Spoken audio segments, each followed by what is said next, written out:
Salutations amis fans du démon cornu, ou devrais-je plutôt dire de l'amphibien avec des palmes, et bienvenue dans cette nouvelle vidéo review comics de l'univers du démoncornu.com, au cours de laquelle nous allons tenter de revenir rapidement et de manière un petit peu expéditive mais constructive sur le 8e numéro de l'ongoing Abe Sapien, intitulé pour l'occasion The Land of the Dead. Donc très rapidement, c'est dessiné par monsieur Michael Avon Oeming qui nous a déjà fait par le passé l'honneur de sa présence au sein du Hellboyverse pour une histoire BPRD. C'était dans le premier ou dans le deuxième volume de BPRD, une histoire très très courte, basée sur Roger qui tombait amoureux d'une statue grecque, si je dis pas de bêtises. Ça devrait vous rappeler quelque chose.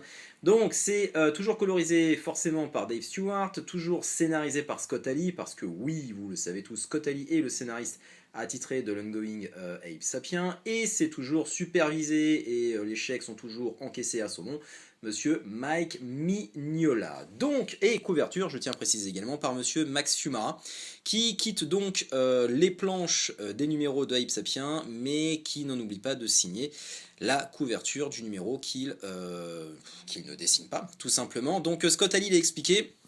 Lorsque les frangins Fiumara, Max et Sébastien auront un petit coup de mou, il commandera un numéro one-shot flashback à un dessinateur tierce qui viendra donc du coup apporter un petit peu de souffle à nos deux Argentins. Donc nous allons ouvrir ce numéro et revenir très rapidement sur ce qui est raconté. Donc fait plutôt amusant. Donc on sait, il y a quelques mois, Scott Ali avait annoncé avec fierté qu'il n'y aurait plus jamais d'histoire flashback Abe Sapien. C'était au moment de la sortie de The Devil Does Not Jest par James Aaron, et qu'à partir d'un certain numéro, il y aurait donc le lancement d'un ongoing, et qu'à partir de là, donc, fini les numéros solo, flashback, enfin, voilà, les numéros bouche-trou. Donc, il a changé, il a retourné sa veste, on va dire, tout simplement pour la raison que j'ai évoquée, et qui est que faut bien laisser souffler les dessinateurs de temps en temps. Et là où je voulais en venir, c'est qu'en fait, du coup, ce numéro, donc, flashback, forcément, se passe au Mexique, et fait en fait le lien avec l'histoire House of the Living Dead de Hellboy, et à contre-coup de Hellboy in Mexico. Donc ça se passe un petit peu dans le même univers, puisque dans cette histoire, Abe Sapien est chargé de plonger dans les tréfonds d'une grotte perdue au fin fond du Mexique afin de retrouver quelques membres du BPRD avec qui le héros a perdu contact. Et il va très vite se rendre compte que ces membres du BPRD se sont fait attaquer par une créature pardon, qui se fait appeler, si je ne dis pas de bêtises, Camazotz. Et Camazotz, c'est le nom de la bestiole, si je ne dis pas de bêtises non plus, que Hellboy affronte dans Hellboy in Mexico. Mais peut-être que je me trompe, hein, c'est vraiment des infos qui me restent dans la tête et que j'ai pas du tout vérifié, donc si je me trompe, n'hésitez pas à me le dire.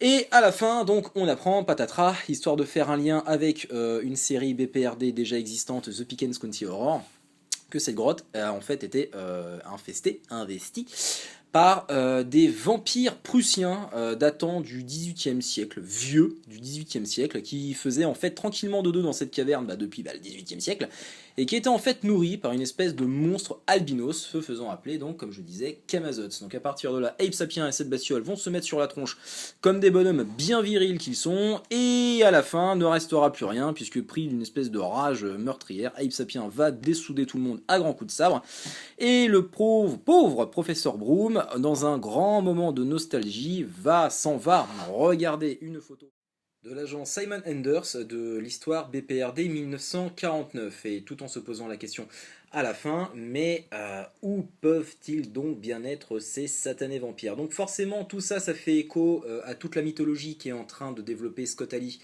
au sein même, bien sûr, des histoires BPRD liées à la mythologie des vampires, et aussi bien à l'ongoing qu'il est actuellement en train de développer pour le compte de Abe Sapien qui en théorie devrait bientôt rencontrer des vampires dans notre époque, et dans ce monde dévasté par les Kataeb, les Ogdruem et la Flamme Noire. Mais ça, on en reparlera dans une autre vidéo. Donc, au niveau de l'histoire, ma foi, c'est léger.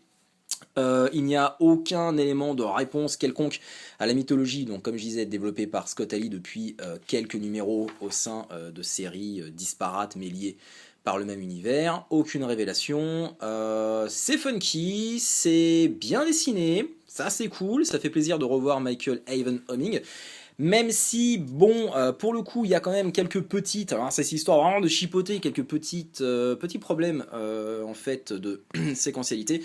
Je pense notamment à ce combat où, en fait, Ape Sapien et la bestiole sont au sol, et bah, bizarrement, ils se retrouvent au plafond, et tout ça pour mettre en scène, en fait, le fait que Ape Sapien s'en va trancher Camazotz avec un grand coup de sabre sur, on va dire, 3 mètres de distance. Donc, l'effet est cool, c'est très dynamique, mais il va falloir quand même expliquer comment est-ce qu'ils peuvent passer du sol au plafond en seulement une case. Bon, c'est des petits problèmes de découpage une fois de temps en temps comme ça, mais rien de bien inquiétant. C'est très bien dessiné, ça renvoie sur certaines cases à l'héritage de Mike Mignola. Je pense surtout à la composition de certaines cases très minimaliste. On reviendra sur ça plus tard si j'ai la chance de croiser cette case. C'est excellemment bien colorisé, les monstres ont un design plutôt funky, regardez le découpage comme il est beau, là, Ape Sapien qui donne de grands coups de sabre aux monstres, et puis bah forcément, les grands coups de sabre découpent carrément les cases, et ça donne un découpage vraiment stylisé. Également très intéressant, j'ai trouvé ça plutôt... ça m'a pas mal percuté, je trouve ça très parlant, c'est en fait l'utilisation de l'ancrage dans un process, on va dire, narratif temporel. C'est-à-dire, grosso modo, cette histoire est un flashback dans un flashback, puisque nous commençons par une conversation entre Ape Sapien et le professeur Broom chez lui. C'est même pas dans le QG du BPRD, c'est carrément à Brooklyn, chez lui, donc forcément, vous le savez, le professeur Broom est mort, donc pas besoin de préciser la date pour savoir que ça se passe dans le passé. Mais au sein même de cette conversation, donc regardez le fond des cases totalement noir, donc on va plonger en plein cœur du récit, alors que bah, justement Ape Sapien plonge en plein cœur d'une caverne, et au moment où on plonge en plein cœur du récit, bah, on a le fond qui se découpe carrément, et là bim, le fond devient noir, donc là on est enfin dans le passé. Donc j'ai trouvé ça plutôt pas mal, surtout qu'on a l'effet sur la page d'après, si j'ai pas de bêtises, voilà, ici, quand on revient justement dans le présent passé, chez le professeur Broom, donc on change encore d'époque et de lieu, et on a encore cette espèce de fond noir, puis regardez cette espèce de dynamique avec le trait rouge, ça c'est très agréable, on a bien l'œil qui suit toute la longueur de la page, c'est vraiment très bien trouvé et très bien pensé, et on récupère donc du coup l'œil à l'entrée de la page ici. C'est construit vraiment de façon très intelligente, on sent que le dessinateur a vraiment de la bouteille et de l'ancienneté dans le business. C'est respectueux de l'héritage du Mignola au niveau du dessin, au niveau tout simplement du découpage. Je vous avais parlé notamment d'une petite case plutôt sympa. Alors c'était ici, laissez-moi juste 2 secondes, je vous la retrouve. C'est quand en fait les deux loustiques se mettent sur le coin de la gueule. Une espèce d'hommage un peu appuyé, voilà, au style de Mignola. Donc là ça fait vraiment très Mignola, puisque on est vraiment dans du minimalisme à l'état pur sur les détails, pour créer bien sûr l'effet de distance, mais ça n'empêche que c'est très appuyé et que ça fait plutôt mouche. Donc dans l'ensemble c'est plutôt un bon numéro, ça se laisse lire très facilement, ça n'a pas la prétention de péter plus haut que son cul, ça n'a pas la prétention de révolutionner le Hellboyverse ou même la séquentialité dans son ensemble. Mais c'est léger, ça se laisse lire facilement, c'est plutôt cool, il y a de l'action, on voit des vampires même s'il n'y a aucune réponse, mais bon ça on y reviendra dans des numéros futurs je pense de Ape Sapien. Et fait également plutôt intéressant, c'est donc le nombre de cases assez important, on va dire vertical, mais également d'éléments du décor ou d'épées. On a pas mal d'éléments en fait verticaux, enfin verticaux, je sais plus comment on dit, qui apparaissent en plein milieu de case et qui en fait nous ramènent simplement sur la plongée de Ape Sapien au sein même de son histoire, de son récit et de sa caverne. Et donc tout ça pour vous dire qu'en fait Max Fiumara, il n'y a pas très longtemps, a dévoilé sur sa page Facebook la planche de cette couverture. Et en fait, fait amusant, c'est qu'il avait pensé et conçu sa planche comme ça.